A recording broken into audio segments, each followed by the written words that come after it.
Dear viewers, welcome to new video. आज की इस वीडियो में हम बात करने वाले हैं विजय और लक्ष्मी नामी एक कपल की, जिनके साथ बहुत कुछ अजीब हुआ। क्या वो उन चीज़ों से बच निकले या फिर उनका भी वही हाल हुआ जो कि 100 में से 90% लोगों का होता है। ये सब बातें जानने के लिए वीडियो की तरफ बढ़ते हैं, तो चलिए शुरू करते हैं। Old lady ghost. ये बात आज से तकरीबन 5 साल पहले की है। लक्ष्मी और विजय अपने 3 बच्चों के साथ बॉम्बे में रहते थे। विजय कैब चलाता था और वो हर शाम आखिरी पैसेंजर को ड्रॉप करने के बाद कार ओनर के पास जाकर अपनी कार रखता था और वापस घर को जाने लगता था। वो अक्सर ट्रेन की पटरियों वाला रास्ता अपनाता था क्योंकि वो रास्ता शॉर्ट था और घर वो जल्दी पहुंच जाया करता था। एक दिन घर जाते जाते विजय का पैर पास में रखे एक पत्थर से टकराया और वो नीचे गिर पड़ा। उसने एक माला पहनी हुई थी जो कि उसके गिरने की वजह से टूट गई। ऐसे में उसके कान में किसी ने कुछ बोला, लेकिन वो जब पीछे मुड़ा तो वहाँ कोई भी नहीं था। उसने इन बातों पर ज़्यादा ध्यान नहीं दिया और अपने घर की ओर निकल पड़ा। उसको अचानक से कमज़ोरी महसूस होने लगी और उसको ऐसा लगने लगा कि मेरा कोई ना कोई पीछा कर रहा है। वो घर पहुंचने ही वाला था कि उसको किसी के कदमों की आवाज़ आने लगी, लेकिन वो सीधा चलता रहा और पीछे नहीं मुड़ा। उन कदमों की आवाज़ और तेज़ हो गई। ऐसे में उसे एक औरत की परछाई नज़र आई जो कि उसके पास ही आती जा रही थी। उसने बहुत हिम्मत करके पीछे देखा तो एक इंतहाई बूढ़ी औरत लंगड़ाते हुए उसकी तरफ आ रही थी। उसका ध्यान अचानक से उसके पैरों पर गया। उसने देखा कि उसके पैर उल्टे हैं।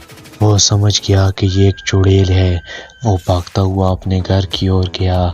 जैसे ही वो अपनी गली की ओर मुड़ा, वो औरत उसके सामने खड़ी थी। ये देखकर विजय का पूरा जिस्म कांपने लगा। उस औरत ने विजय से पूछा, मेरा कहाँ है? ऐसे में विजय ने घर की दूसरी तरफ जाने वाले रास्ते की ओर इशारा किया और वो औरत उसी तरफ चल पड़ी। वो जल्दी से घर के अंदर आया और दरवाज़ा बंद कर दिया। उसके बीवी बच्चे सो रहे थे और वो खौफ के मारे बीवी बच्चों के पास जाकर सो गया।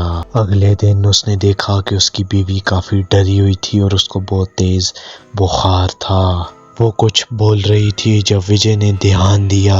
मेरा बेटा वहाँ नहीं है, मेरा बेटा वहाँ नहीं है, नहीं है मेरा बेटा वहाँ।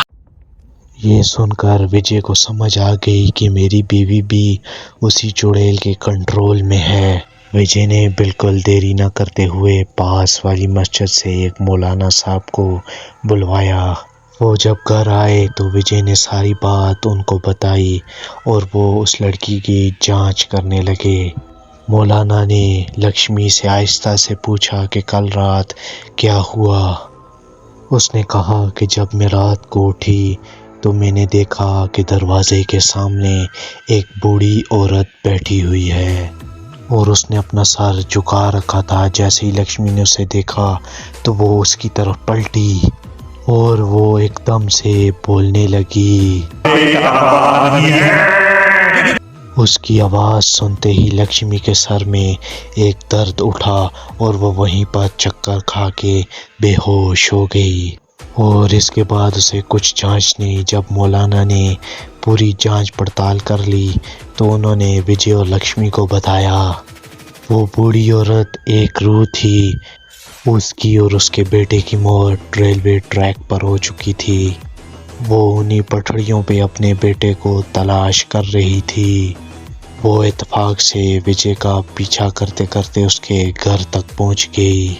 मौलाना साहब ने उन्हें कुछ तावीज़ दिए जिसकी वजह से उनके सर से ये बला टली और उन्होंने शुक्र किया।